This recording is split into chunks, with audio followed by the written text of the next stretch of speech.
Sir কালকে থেকে আমরা একজন স্কুল আসতে পারবো না। বাচ্চারা তোমরা স্কুলে আসবে না কেন? স্যার অনেক ঠান্ডা পড়েছে, স্কুলে আসতে অনেক কষ্ট হয়ে যায়। বাচ্চারা তাহলে শোনো, তোমাদের স্কুল তো সকাল 7টা থেকে শুরু হয়। স্যার তাহলে আমাদের ক্লাস টাইমটা একটু পিছিয়ে দিন। শোনো বাচ্চারা, তোমাদের 7টা থেকে ক্লাস শুরু হবে। স্যার তাহলে কালকে দেখতে পারবেন আমরা কি কি নিয়ে স্কুলে আসি। আরে ক্লাসের ভিতরে আবার আদিবাসীরা কিভাবে চলে আসলো? আরে স্যার আদিবাসী না, আমি হচ্ছে আরিয়ান। বাহিরে প্রচুর ঠান্ডা পড়েছে তাই আমি স্কুলে মশাল ধরিয়ে নিয়ে এসেছি। স্যার আপনি তো বলেছিলেন যে ক্লাসের টাইম কোনো পিছানো যাবে না। আরে গাদা, তাই বলি স্কুলে তুই মশাল নিয়ে আসবি? আরে তাকারি নিয়ে এটা আবার কে এসেছে? যা যা যা, তোরা সবাই বাহিরে যা, তোদের ক্লাস করতে হবে না। স্যার অনেক ঠান্ডা পড়েছে তো কি করবে, তাই তাগারি নিয়ে এসেছি। আরে আরে কি ক্লাসের ভিতরে আবার জোকার কিভাবে চলে আসলো? ওই আমাদের ক্লাসের ভিতরে কোনো জোকার প্রবেশ করতে পারবে না। স্যার আমি তো জোকার না, আমি হচ্ছে সিমরান। এই পানিটা তো অনেক গরম, আমার হাতে নিতে পারতেছি না। এই নিন স্যার, আপনি নিয়ে নিন। বাপরে বাপ, মনে হলো আমার হাতটা একদম পুড়ে গেছে।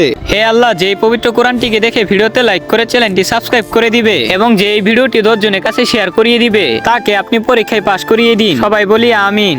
ওই শুন, তোরা সবাই মিলে যা শুরু করে দিয়েছিস না, তোদের একটা আজকে থেকে ক্লাস করতে হবে না। যে কালকে থেকে তোদের জন্য একবার স্কুলটা বন্ধ।